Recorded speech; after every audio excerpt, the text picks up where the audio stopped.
Vous entendre Yves Verrier sur ce coup de pression mis sur les chômeurs hier soir par le chef de l'État qui a dénoncé les offres d'emploi non pourvues. Est-ce que c'est justifié selon vous?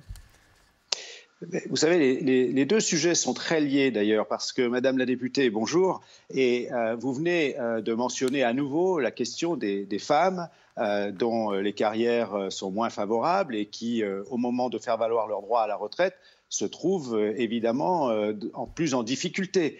Mais justement, c'est ça le sujet. Ça n'est pas de réformer le système de retraite aujourd'hui, ni de reculer l'âge. Ça n'améliorera pas leur situation. À ces femmes, au contraire, aujourd'hui, beaucoup de femmes doivent attendre 67 ans parce que leurs carrières ne sont pas complètes pour pouvoir accéder à une retraite à taux plein qui ne permet pas de boucler dans sérieusement le système actuel. Mais dans la réforme que nous avions proposée, il y avait des corrections là-dessus, il y avait des correctifs. Non, Madame la députée, je l'ai expliqué maintes et maintes fois. Le système, je ne vais pas revenir là-dessus, mais le système par points n'améliorait en rien la situation des carrières interrompues à bas salaire. Petit salaire, petit capital de points, petite retraite à la fin. Précisément si, puisqu'il y avait des correctifs de points en fonction des situations personnelles et notamment... Vous savez, ça s'appelle le Fonds de solidarité vieillesse et ça existe déjà dans notre système actuel. Alors pourquoi les femmes n'en bénéficient pas à ce jour ? Compenser.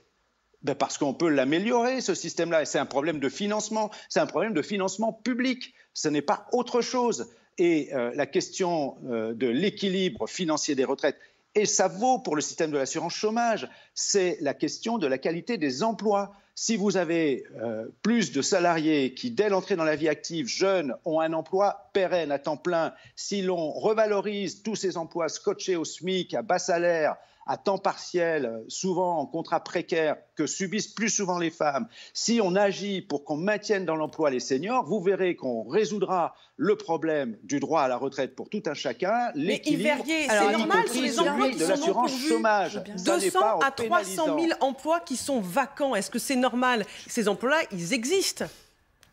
Oui, vous savez qu'on a aujourd'hui près de 5 millions de demandeurs d'emploi en catégorie A, B, C. Parce que le président de la République, quand il parle maintenant du chômage, il ne parle que de la catégorie A, 3 à 4 millions.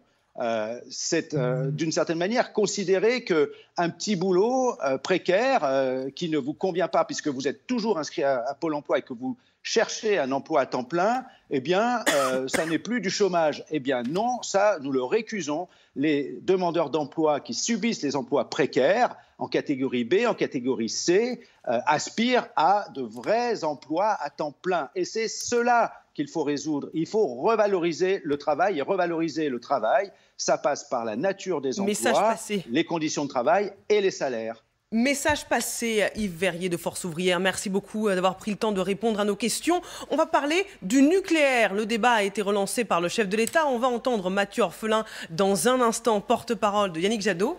Mais d'abord, les essentiels LCI.